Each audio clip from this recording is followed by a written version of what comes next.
Okay, before we start 2.3, we're just going to look at the exercises that were there at the end of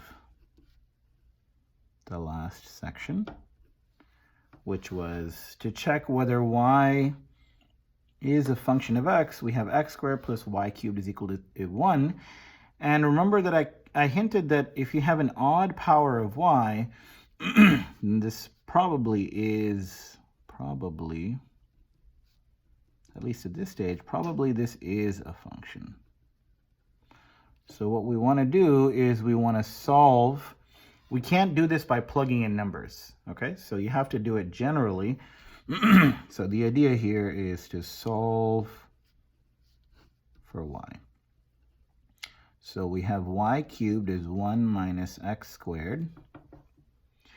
Now to get out of the cube, you have to put both sides to the 1/3 power, or take the cube root of both sides, whichever way you want to think about it.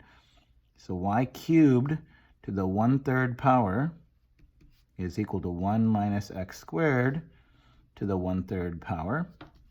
And that's a legal operation here, to put both sides to an exponent. And that gives you that y is actually the cube root of 1 minus x squared. And this is the nice thing about the cube root, is you can take the cube root of any number. So we can now say this is a function of x, which is the cube root of 1 minus x squared. And just FYI again, the domain of this function, it's all real numbers. You can plug in anything you like, because you can take the cube root of any real number and it'll be a real number as well. Okay, so that was the first part. The second part was we were given 2x to the 4th plus y squared x is equal to x minus 1. And so here it turns out that, excuse me, it's not a function.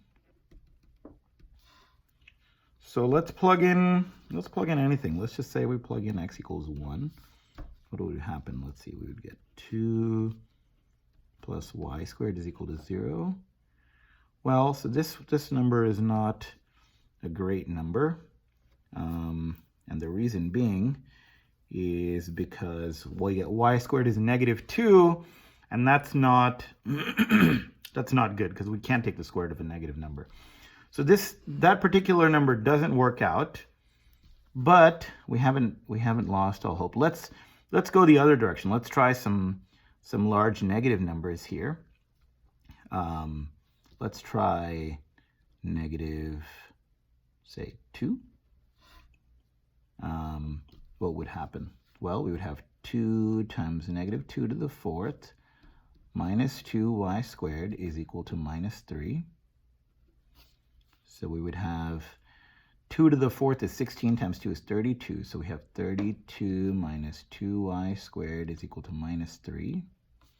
Minus 2y squared is equal to minus 35, bringing in the 32 over there. So y squared is positive 35 over 2. And now we're in good shape, because now y is plus or minus the square root of 35 over 2. So we started with this single input of x equals minus 2, and we got multiple outputs. So hence, it's not a function. Y is not a function of x. Okay, so those were the exercises from the previous video. We're going to jump now to 2.3. And the primary thing I want you to get out of this is the net change concept. I'll also talk a little bit about what they call increasing and decreasing, but that's really a topic that is meant primarily for if and when you decide to take calculus. So I'm going to talk a little bit about that, but primarily I'm just going to talk about this concept of net change. So I'll do this by an example. So let's say you have a person. So there's a person. who, let's say you start the time right now, and the person is standing on the ground somewhere, and we'll label the ground as, say, the x-axis, and you're starting at x equals 0 is right here. At time 0, you're right here, right? And the time starts. And the person initially is here. Then at time, say after 1 second, you move forward to this spot. So after 1 second, you've moved over 1 unit. And let's just say after time 1, by the time you're at 2 seconds, you're back. So let's say by the time you're at time 2, you're back at the 0 point where you started. So what we would say then is the net change of x on the time interval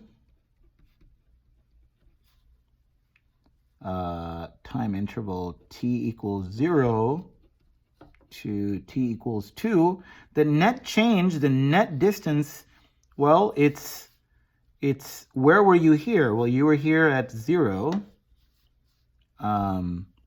You started here at 0. After 2 seconds, you ended at 0. So the net distance traveled is 0. Okay, the net change or the net distance traveled is 0. Okay, so so this is kind of the intuition of net change. It's not really a hard definition, but I wanted to give an example that's sort of practical. Let's do this with a function. So let's just define. So define now a little bit more formally. So given a function, let's call it f of t. So thinking of it as happening in time. And f of t on some interval, some time interval a to b.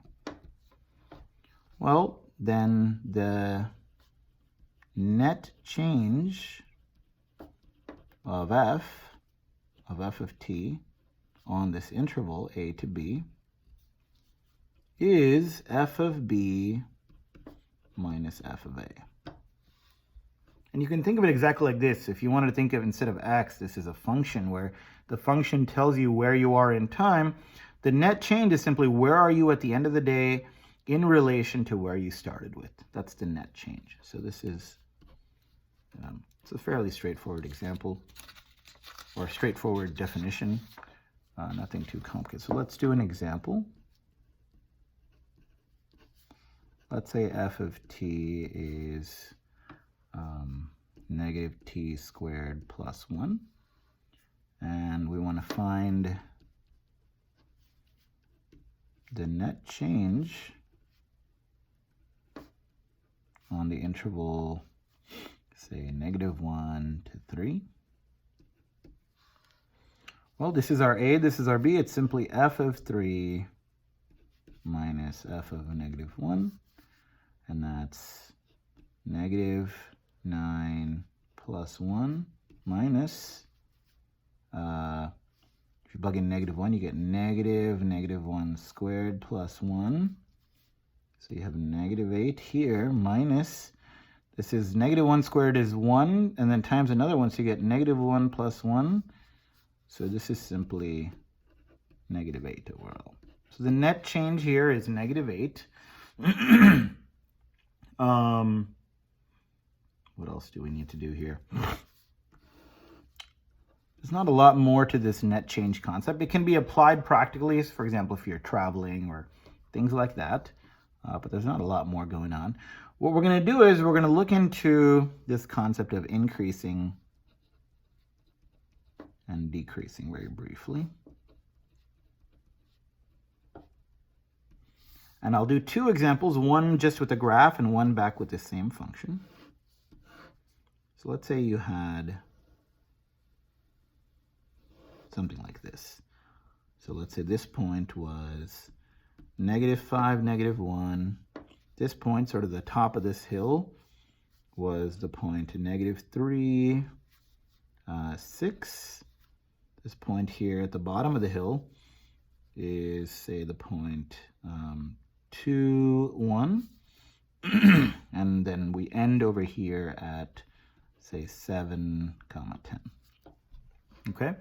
Now, you can imagine yourself traveling from, we always orient from left to right. So we're going this way.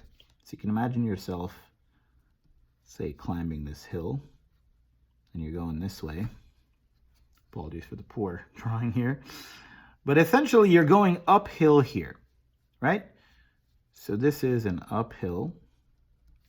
This is a downhill. This is another uphill. And essentially, when you're traveling from left to right, whenever you're going uphill, we say the function. So this is of some function f. So f is increasing when you're going uphill. I know this is a very non-mathy definition, but it's sufficient for now. And essentially, what do we say? Where is it increasing? We look at the x values. So the x value right here is -5. The x value right here is -3.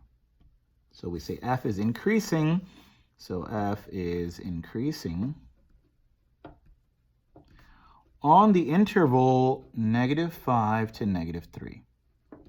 And for reasons for which at this point I probably can't really explain, at least not that precisely, always keep these as open intervals. Okay, always keep open brackets. Always keep open brackets. So f is increasing here. F is decreasing